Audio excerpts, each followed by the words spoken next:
Out of the Box Theatrics and Perelman Performing Arts Center are presenting Trash, written and performed by deaf artists James Caverly, Andrew Morrill, and also featuring Chris Ogren, Rebecca Spigelman, and Vishal Vaidya.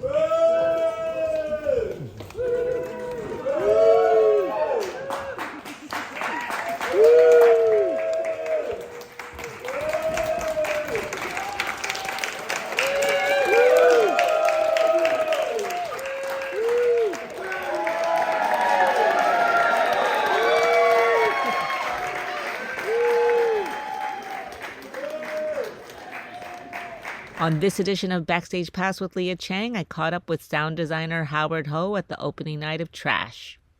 Helmed by Nathaniel P. Claridad, Trash is performed almost exclusively in ASL and employs surprising theatrical devices that allow all audiences to understand the play and each other in profoundly new ways. How did you get involved with this production? Really, it was the director, Nathaniel Claridad, who had worked with me when I wrote a play that he directed. And in the course of sort of doing this little staged reading, I said, oh, if you need sounds, I'm also a sound designer. I could just give you some sounds for the stage reading. He said, you're a sound designer?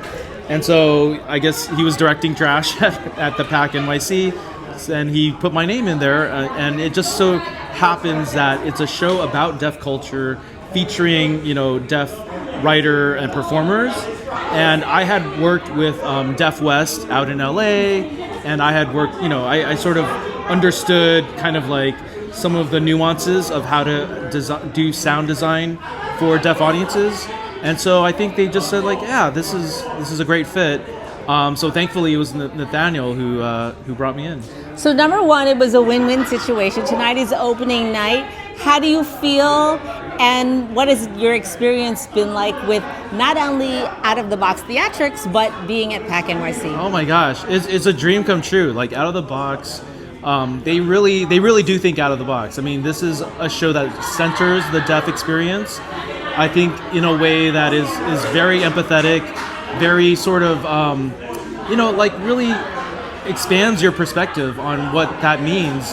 Because I think a lot of times, you're not, like deaf audiences sometimes have to sit through a lot of hearing shows, but it's like, how many hearing people have to sit through a deaf show, right? And not sit through in a bad way, but sit through in a way of like empathy, of understanding like, oh, this is what it feels like, and this is what the reality is for a lot of experiences in the deaf community. And to just have that feeling of, I call it big-heartedness, of just like really connecting to the actors on a visceral level, where you just like can feel their emotions. And maybe you don't understand every single sign.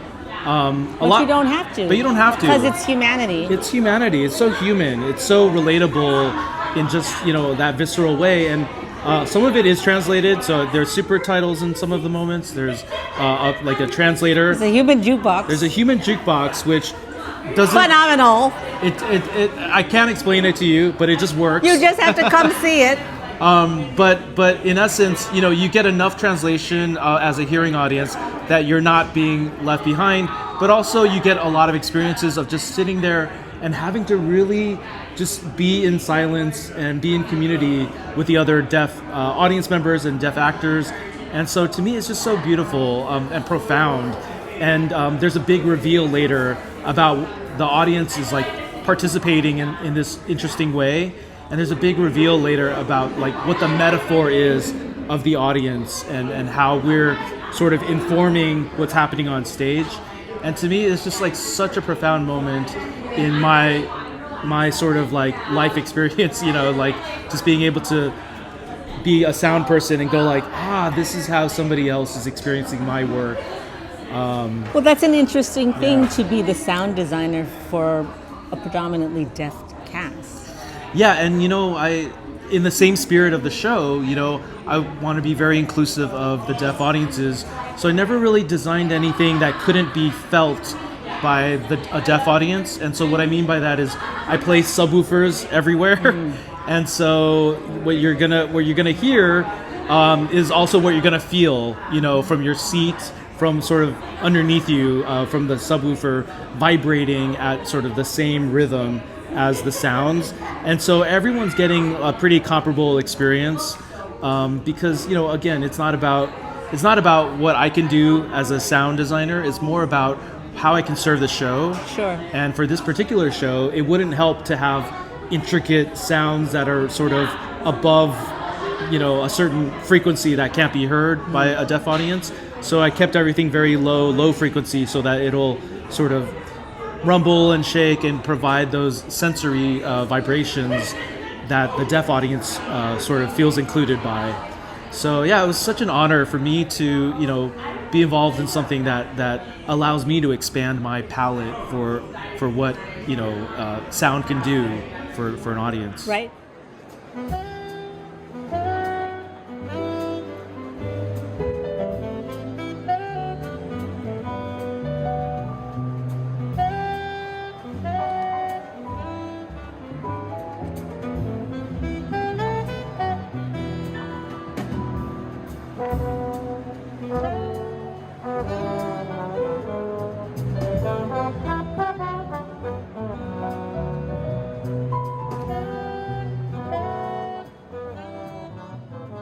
Of sound and music. Well, I did more music direction, I guess you could say, on this show happening at the New York Theater Workshop.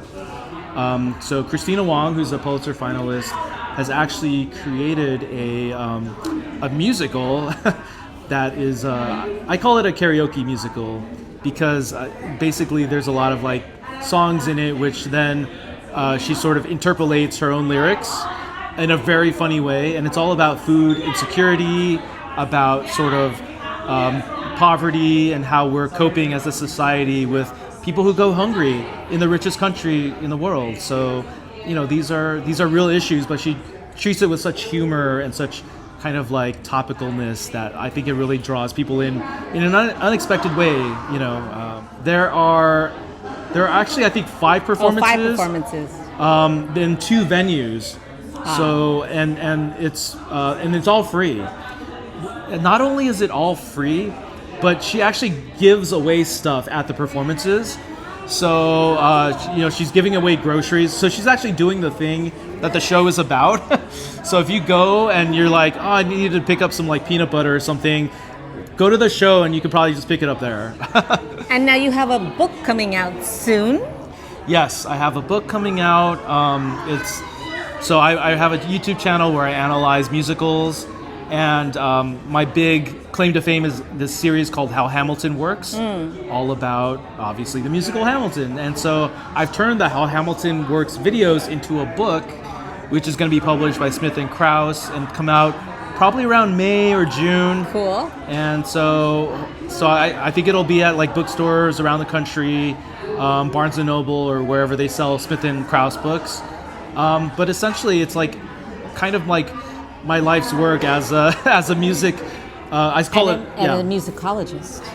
Actually, the word is musicologist. Yeah, that was my degree in college, and I never had any use for it until I went on YouTube and started doing it. So, but yeah, so this is kind of like the crowning achievement of that, and and they say that like, YouTube videos are not as well respected in academia, but now that it's a book, it'll be properly respected. It'll be elevated. It'll probably be assigned to some classes, I would hope. I also am going to have some opportunities to remount the musical you saw, Sing Truth to Power, which premiered at the Prospect Musicals lab, but there's some festivals that are starting to accept it.